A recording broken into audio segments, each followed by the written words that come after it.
that ass back like a boom, boom, boom, boom, boom.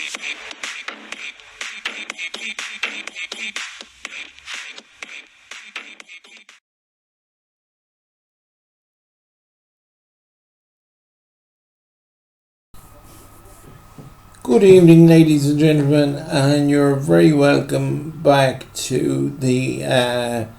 Boylan Talk Sport YouTube channel. This may well be a one topic presentation. I will see how we go on. But the main reason for me throwing this video up this evening, aside from the fact that it's been a while since I put anything up, and we are endeavouring insofar as is possible to keep all our social media channels open, and when I say open, I mean up to date and with fresh content as often as we can, or I can, to be fair. Susie does enough without me lobbing the responsibility for producing content onto her as well, but basically we are trying to do everything we can to keep our social media channels and the YouTube channel and the website itself, of course, up and going with as much fresh content as we can possibly muster. Now, it's not that easy a thing to do at this time of the year with well, as of tomorrow, Saturday, the GAA season will be concluded for another year at senior level anyway. Now, hopefully by the time you are listening to this or watching this video, the Meath Minors will have overcome Laois and extended their season into the new year, provided, now I know the government are talking about bringing in another raft of bloody restrictions and basically grinding the country to a halt yet again. I will be writing a bit about that in itself. Well, I've sort of started it. Should be up hopefully in the next hardly be up tonight, but it'll definitely be up in the next day or two. But providing, as I say, that things are left alone, well, I presume the games that are down for tomorrow will go ahead. So hopefully by the time you're listening to and watching this, Meath will have qualified for another Leinster minor final, which would be a very large and indeed very timely boost to football in the county after what has undoubtedly been a difficult year. This year has been so strange in so many ways that it was even it was almost a bit of a fright to wake up. I think it was yesterday morning, and doing as I do every morning, going through the news headlines and sports headlines and the like, to discover that the Meath County Board Convention had taken place the previous night, I think due to circumstances, I had just become so zoned out from such things that I didn't even realise the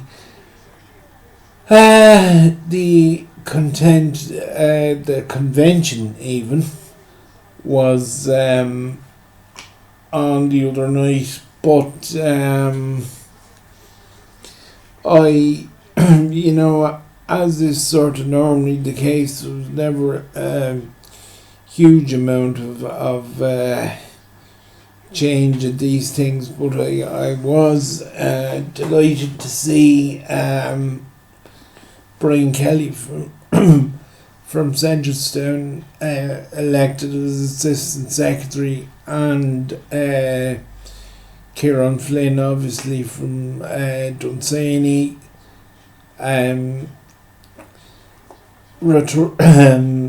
elected and returned unopposed respectively, because I think the Meath County Board, probably like every other county board in the country, needs a bit of an infusion of young blood and fresh thinking and what's not, and certainly them two lads would certainly bring that to the top table in Meath. But obviously I am not going to say a whole pile about it because I wasn't there or don't know the ins and outs of a whole lot of it. But there's one thing I do want to comment on, and that is just to say that I was particularly pleased to see County Board Secretary Murray Delaney highlight the issue of some of the abuse that was directed at Meath players and management and those connected to them and around them in the wake of the Leinster final defeat to Dublin. Now, look, we're all passionate about Meath football and Meath GAA and GAA on a whole, and in my case nearly any sport under the sun, but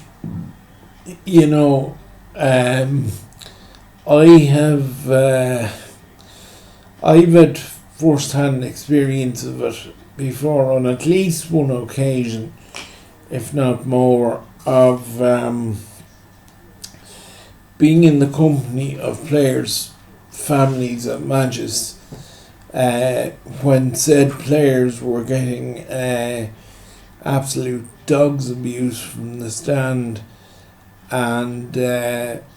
now the people giving the boil knew exactly who was sitting beside me, and it still didn't deter them. But it's bad enough when you've opposition inverted commas fans doing it, which I unfortunately bore witness to one day as well. One particular day, which is now completely infamous in the annals of Meath GAA, but we won't go back down that road. But I think the Leinster final defeat was desperately disappointing for everyone with even a passing interest in Meath football, and I have made it known on, I'd say, 1,000 occasions between writing and on my own website and on various other media outlets over the years, that how important Meath teams doing well is to me in ways that far outweigh the result of a football match or hurling match or whatever it may be. But I mean, to think of some of what was floating around now, I know most of it was from what people like to call nowadays keyboard warriors. Now, I personally would think that's an absolutely horrible name for them, because warriors, to my mind, are brave, courageous, battle-hardened individuals like Mick Lyons, Liam Harn and Jerry McEntee. Go on to another generation then, if you will. You have Darren Fay, Enda McManus, John McDermott, Graham Geraghty, any number of fellas one might wish to highlight them. They're what you call warriors, but I tell you, keyboard cowards would be a far better and more fitting description for these people that seem to think that it's absolutely alright to lacerate Meath players or players from any county and managements and those involved in it. I've spent a lot of time on this before, and I'm not going to spend a whole lot more on it, but all I will say is nobody goes out for things to go wrong or to lose heavily or to make mistakes or kick wides or get big calls wrong or whatever it may be. You know, and what Meath football needs, I think, now, and in particular the senior team, is support and people to get behind them. And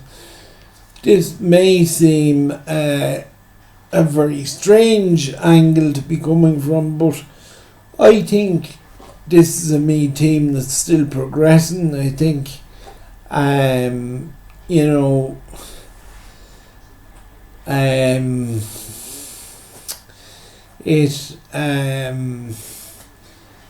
you know, I know optically speaking it doesn't look well when you're relegated from Division 1, taking absolute trouncing in a Leinster final, and you know, there's no actual set date as to when these lads, or indeed any other GAA players for that matter, may actually get out on a pitch again with a view to moving Meath football forward. But it's support and encouragement these lads need, because there definitely are good footballers in the county. I know people will say I'm biased saying this, and I've absolutely no problem admitting that of course I'm biased for reasons which should be blindingly obvious, but I do believe that the current senior team management are the men to take Meath football forward. I think, and I'm sure I've wrote about this to some degree already, but you know, one need only look at the newer players that were blooded this year in what was unfortunately, I suppose, a very truncated season, if one wants to call it that. I mean, you're looking at the likes of, and I'm sure I'll leave someone out here before I start, so don't think anything of it if I do happen to omit somebody, but you know, I'm thinking of lads like Owen Harkin and Cathal Hickey and Jordan Morris, and you know, there's my mind has just gone typically bloody blank now, and you're trying to. Well, I suppose what one could say was that Shane Walsh became more established, for want of a better way of putting it. So these were all developments, I suppose you'd call them, that would point encouragingly towards the outlook going forward. Now, the one thing I would say, and I touched on this last week in an article when the news broke about Sean Boylan's forthcoming involvement with the Down under 20 football team, of all things. I would be gravely worried for Meath at that age group or grade or whatever one wants to call it, because, like, as I'm recording this now, it is the 18th of December. You're a week out from Christmas, and to the best of my knowledge, Meath as of yet do not have a management team in place for the county under 20s, and with their competition, I think they have a league competition first, which I would assume is something along the same lines as the Ulster Minor League Meath used to compete in years ago. They have a league competition starting in about what I think is about 5 or 6 weeks, and to the best of my knowledge, and if anyone knows any different, please correct me in the comments, but to the best of my knowledge, Meath do not have an under 20 management team in place as of yet. If you're only 6 weeks out from competition and we still have no management structure in place, I think it's little wonder that our record at the grade has been absolutely abysmal in recent years. Now, before, a certain person I know who was heavily involved with some of them under 21 teams, and it still would have been under 21 at that time. Before this person gets on to me, chastise me again, I will say that, of course, I realise that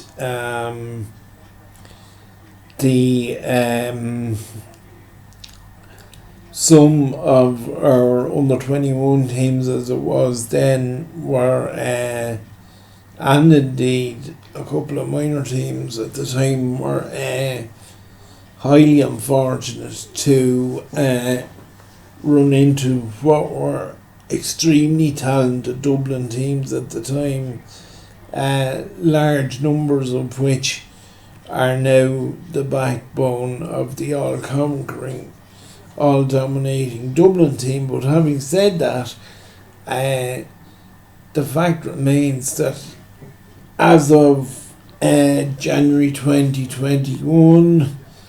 we will be gone into the 20th year since Meath won a Leinster title at the grade,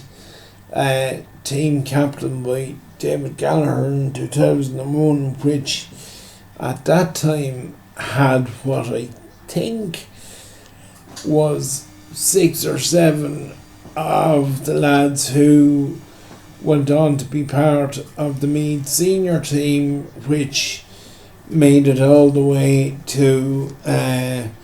the All-Ireland final that year, before being obliterated by Galway. Now, there's no guarantee on any county underage team, no matter how good or how bad they may appear to be, or are. Apologies, folks.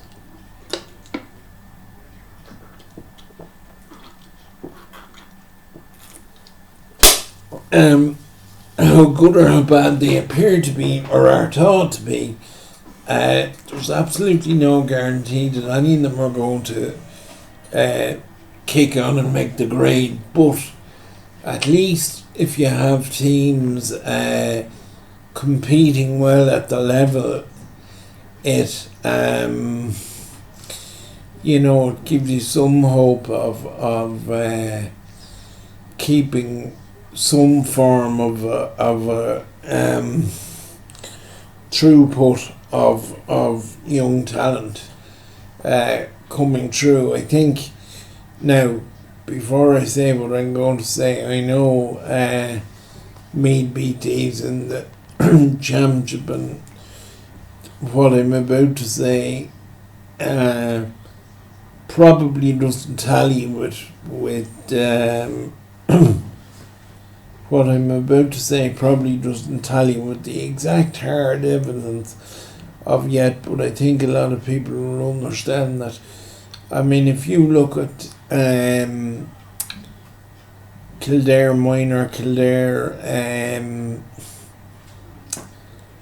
Minor, Kildare under 21, Kildare under 20 teams have, by and large, at the very least, put it well up to Dublin in more recent years, and in some cases even surpassed them. Now, as I say, I know my highlighting of their progress at that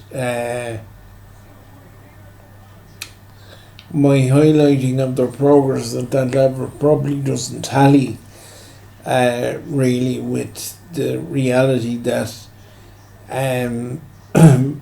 firstly Meath beat them when they met them in the league last,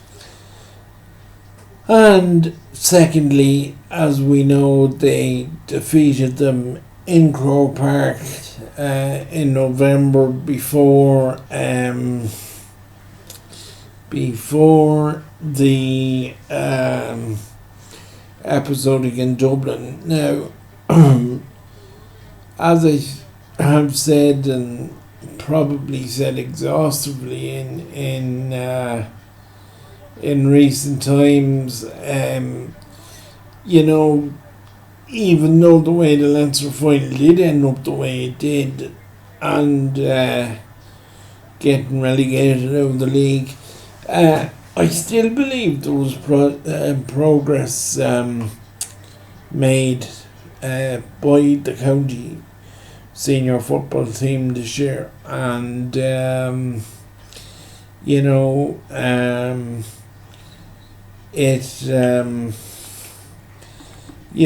you see the minors, please God, by the time you're watching this or listening to it, that please God there will be an Leinster final again, but when you see that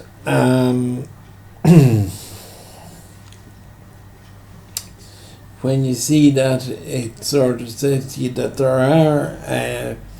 plenty of good young footballers in the county, but that the work has to be put in and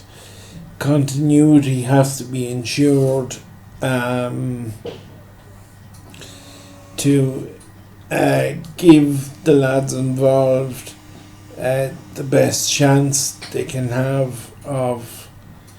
coming through and representing the county at the top level. Now,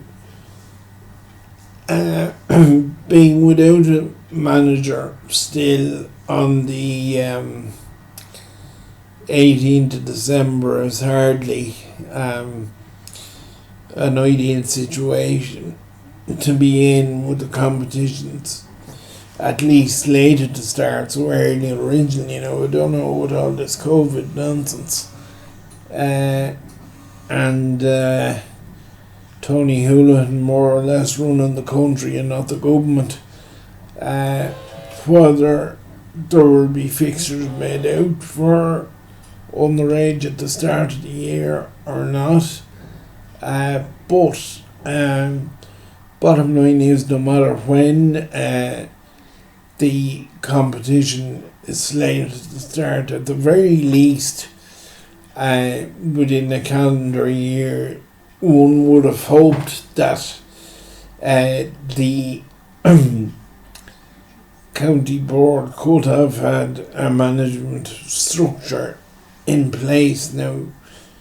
if there's problems with the fixtures, there's problems with the fixtures. That's out of the hands of those over the team. But for God's sake, have a management team in place and ready for whenever the opportunity does arise for the lads involved to play. Now, I know that outgoing under-20 manager Ger Robinson had indicated his willingness to stay on, but had given the county board a date of the October bank holiday weekend, by which time he wanted to know what the position was vis-a-vis, was he required to stay on, or did they want to move on with somebody else? But to my knowledge anyway, I don't think anyone is still any wiser as to what's going on, but I know if we don't get our ship in order fast, that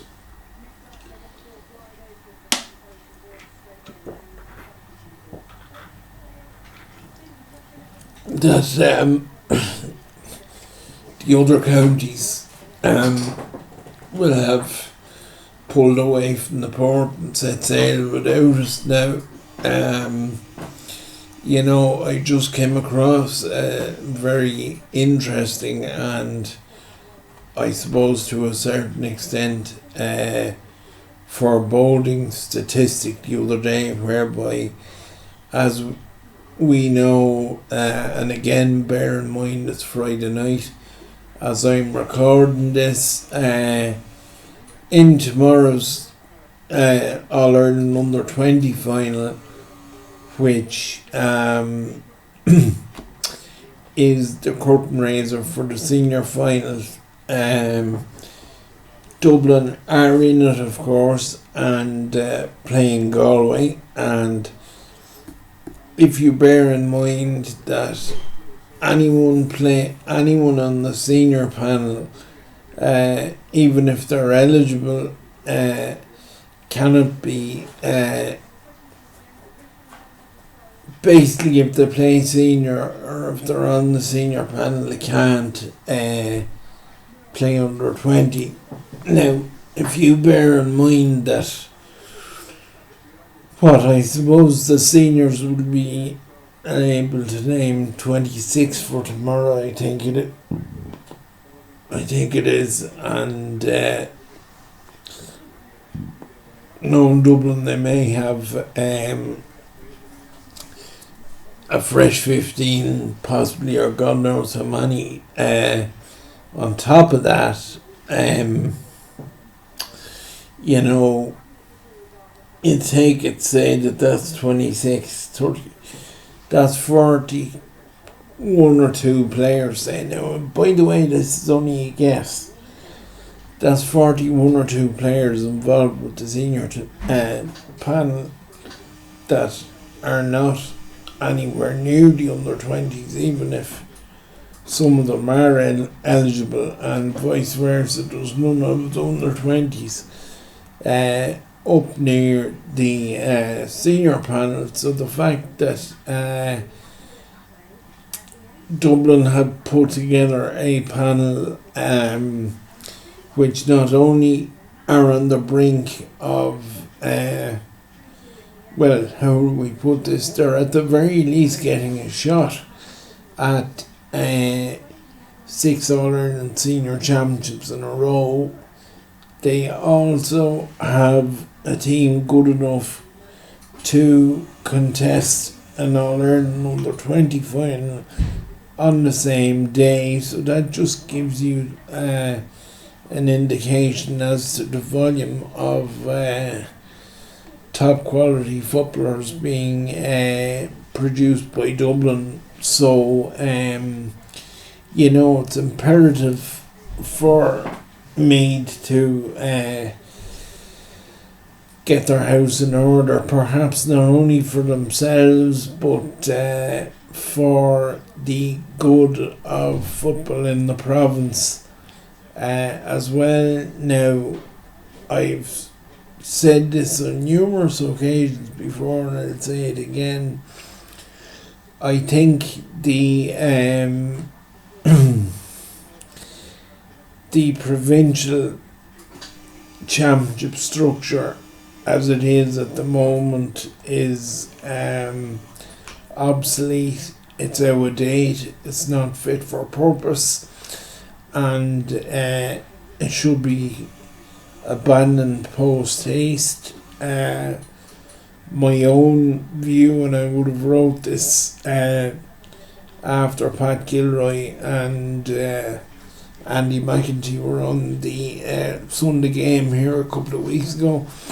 My own view would be that the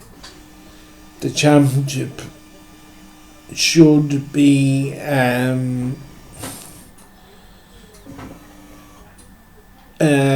completely restructured into 4 divisions of 8 teams.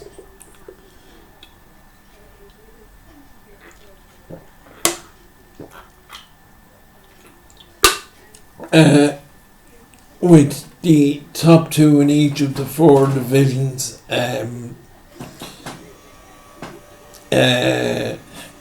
top 2 in each of the 4 divisions qualifying for All-Ireland quarter-finals, and from there on it would become knockout. Now, I would also, the incentive here is that I would also revive some of the cups which have been rather shamefully, in my view, basically neglected and abandoned by the GAA. I'm talking the Tommy Murphy Cup, the Railway Cup. I know there was mention of I think it was actually Joe Brolly who mentioned it first, that there should at least be the possibility of something like, and again I'm only using this as an example, there are hundreds of thousands, or certainly hundreds anyway, of people that would be worthy of what I'm about to suggest. But I know Joe Brolly did mention the Paddy O'Shea Cup, which could also be put up for a divisional championship. Now, with my idea being that whoever finishes top of the 4 divisions would get a trophy and set of medals. So what you would basically be talking about doing would be incorporating sort of a National League and a Championship structure sort of all into one, and then if one wanted to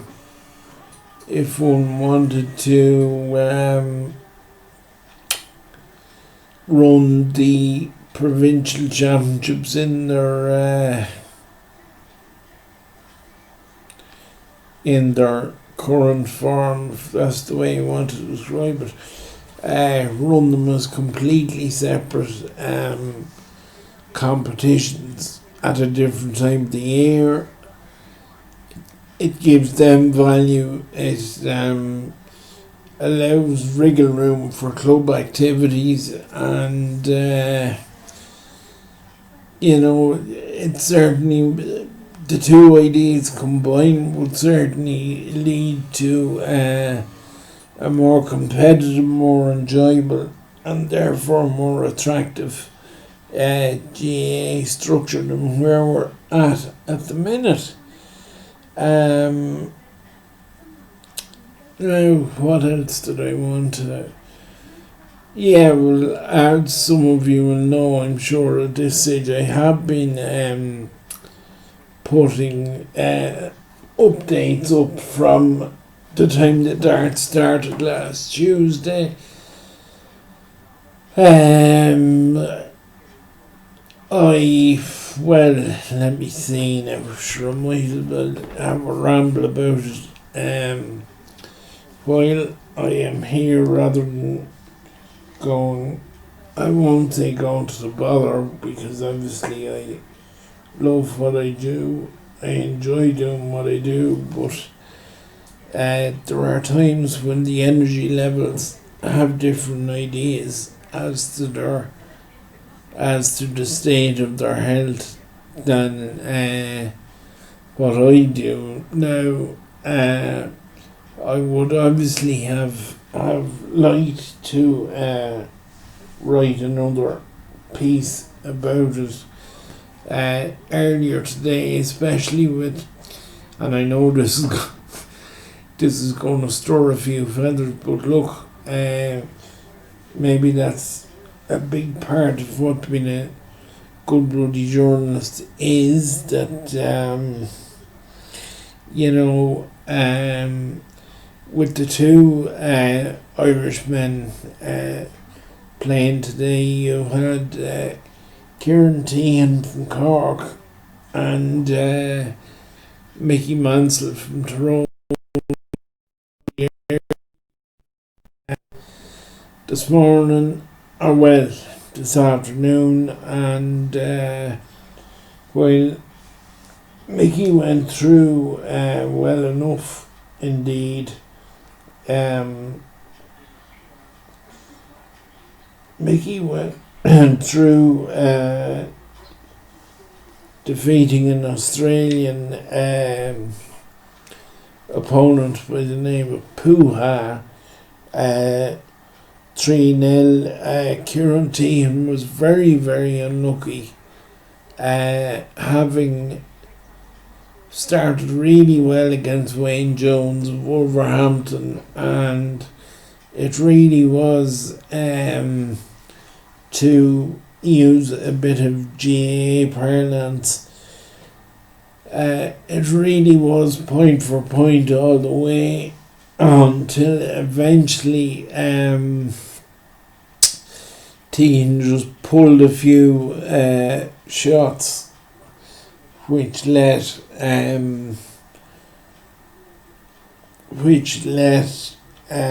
Wayne Jones off the hook, and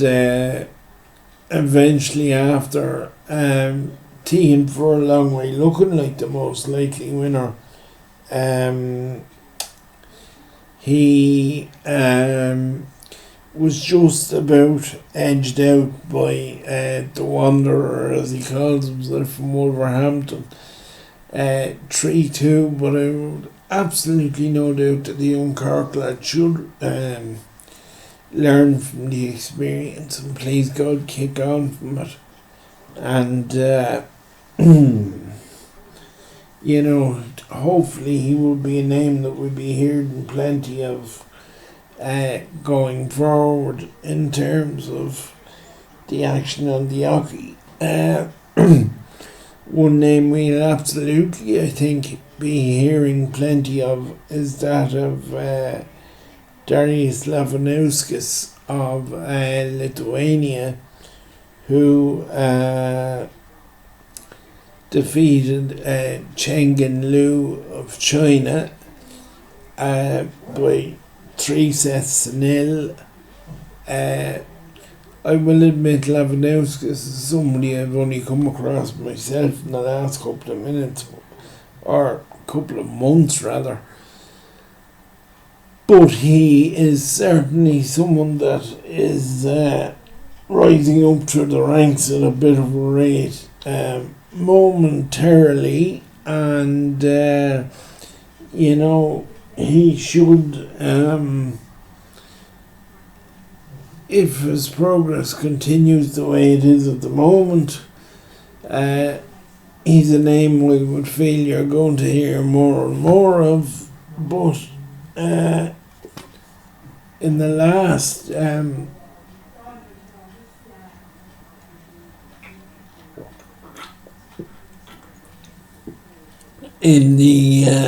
last part of the afternoon session,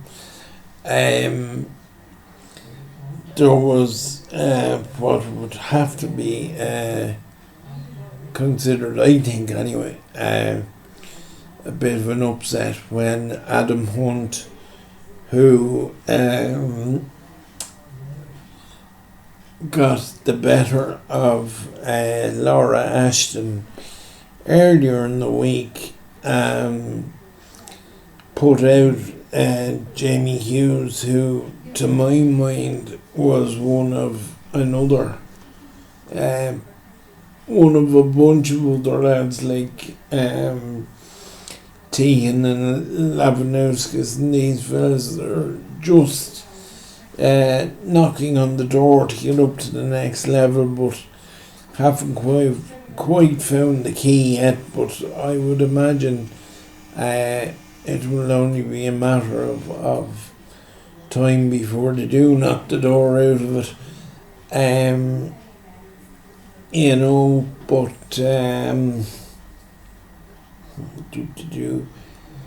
Yeah, so that is where we're at as regards the afternoon part of the dart and the bit of GA news. Now, I will be honest, folks, the energy levels have gone down into the red zone very rapidly, because as anyone that has been following the site for the last I know in the last few months, I've really been straining myself, putting material up, and I don't mean to say straining myself, because I enjoy every bit of it, and at long last the work would at least appear to be beginning to pay off, with number one, the traffic, and I'm very grateful for, I'm very proud of the fact that traffic on the site in more recent times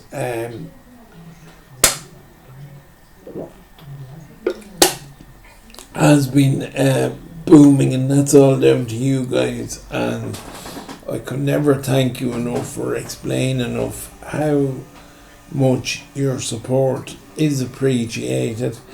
As I will say, the energy levels are running very much down into the red part of the tank. Just while I think of it, I just wish Gary Rogers all the best in his retirement, having hung the gloves and the boots up after a glittering career in soccer. Last week, following Dundalk being in the FA Cup final now, I would have come across Gary first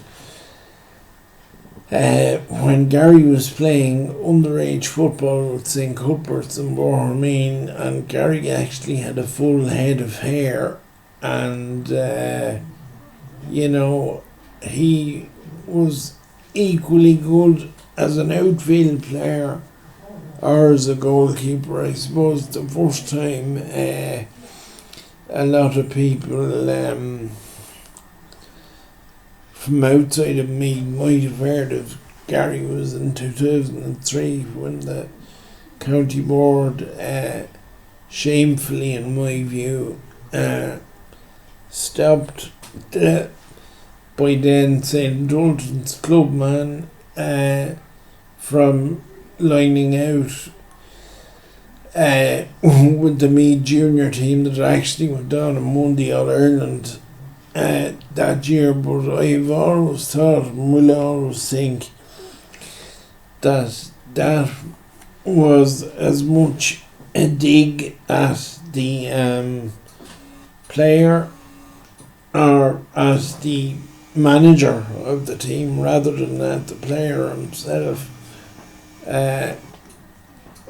just because the manager of the team in question was deemed to be outside of the inner sanctum and absolutely not afraid to speak his mind, shall we say. So but when I have more energy I will talk more about Gary, even from a GA perspective. But an absolutely stellar career for him, and having somebody of his profile and class and capability in and around League of Ireland football could only do the greatest league in the world good,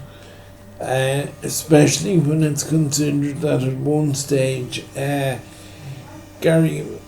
was on at least one occasion, perhaps more, called into the Republic of Ireland senior squad, although on the couple of occasions he was in there. He wasn't capped because, as we know,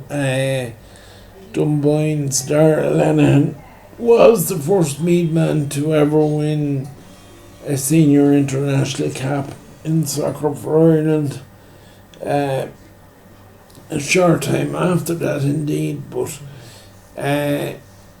Gary, as we know, has also been involved with coaching with the Meath senior football team, goalkeeper coaching in recent years also. So an absolutely wonderful career, and one would hope that I would have absolutely no doubt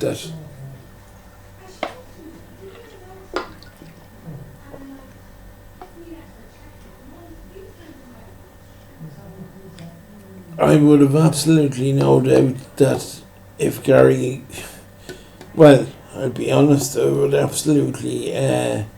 love to see Andy McEntee bringing him back on board his management set up as a goalkeeping coach or whatever one might call it. But I would have absolutely no doubt that the Bohemian man will, I would imagine, be involved in a coaching capacity with somebody or other, now that he has hung the actual playing boots and the gloves up. But Gary, on my own behalf, and I'm sure I speak for all of Meath people and indeed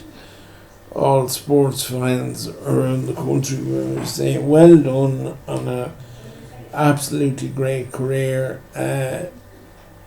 Meath are so proud of you, and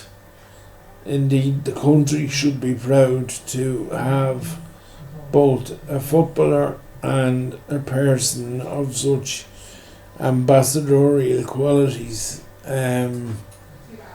you know, to call one of our own. I hope and indeed expect that you will stay involved in sport at some level, but